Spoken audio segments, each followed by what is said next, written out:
అధికారం నెత్తికెక్కి కండ్లు కనబడకుండా కండ్లు నెత్తి మీదకి ఎక్కి ఆగమాగం చేస్తోండి హిట్లరు అంటారు.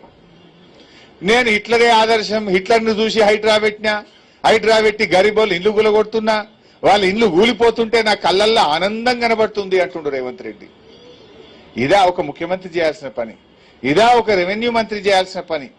దయచేసి వీటిని మానుకోవాలని చెప్పి కోరుతా ఉన్నా. రేవంత్ రెడ్డి అంతా బ్లాక్ మెయిల్ అయిపోయింది. ఇప్పుడు మన పిల్లలు కాలేజీలలో చదువుకుంటున్నారు. కేసీఆర్ గారు ఉండగా పిల్లల చదువులకు ఫీజు రియంబర్స్మెంట్ డబ్బులు ఏడాదికి ఇస్తుండే కేసీఆర్. 9.5 ఏళ్లలో 19,500 కోట్లు ఫీజు రియంబర్స్మెంట్ కు కేసీఆర్ గారు ఇచ్చారు. ఇవాళ కాలేజీలకు రేవంత్ రెడ్డి వచ్చినప్పటి నుంచి మన పిల్లలకు ఫీజు రియంబర్స్మెంట్ ఇస్తలేడు. కాలేజీలో ఏమో పిల్లల సర్టిఫికెట్లు ఆపిండ్రు. సర్టిఫికెట్లు ఆపితే కాలేజీలో ధర్నా చేసిండ్రు. అరే పిల్లలు వచ్చి మమ్మల్ని తిట్టిపోతుండ్రు, నువ్వేమో పైసలు ఇస్తలేవు, మేము జీతాలు ఎట్లా ఇవ్వాలి, కాలేజీలు ఎట్లా నడపాలంటే ఆ కాలేజీలో పిలిచి బ్లాక్ మెయిల్ చేసిండ్రు.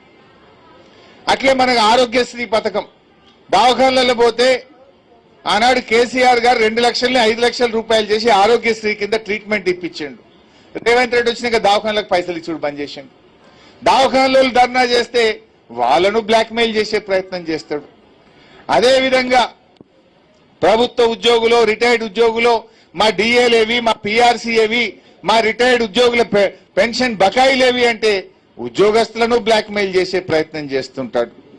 నిన్న స్టేట్ బ్యాంక్ ఆఫ్ ఇండియా మాకెప్పుడు 5 ఎకరాలు పైసలు పెట్టుకున్నాము, మా జాగా మాకు కావాలంటే ఎస్బీఐని కూడా బ్లాక్ మెయిల్ చేస్తా ఉన్నాడు. ఎల్ఎన్టీ మెట్రో రైలు కట్టే హైదరాబాద్ లో వాడు ఇడిచిపెట్టిపోయేదాకా ఎల్ఎన్టీ మెట్రో రైలు బ్లాక్ మెయిల్ చేసిండు. అంటే రేవంత్ రెడ్డి అంతా బ్లాక్ మెయిల్ రాజకీయం. ఎవరిని వదిలిపెట్టాడు. జర్నలిస్టులను బ్లాక్ మెయిల్ చేస్తాడు, మా సోషల్ మీడియా యాక్టివిస్టులను బ్లాక్ మెయిల్ చేస్తాడు, ప్రశ్నించే గొంతులను ఇలా బ్లాక్ మెయిల్ చేస్తూ బెదిరించే ప్రయత్నం చేస్తున్నాడు. కానీ బెదిరింపులకు దగ్గర పడ్డది. నీకు ఏముంది, ఆల్రెడీ 2 ఏళ్ళు 7 నెలలు అయిపోయింది, నీ కౌంట్ డౌన్ స్టార్ట్ అయింది.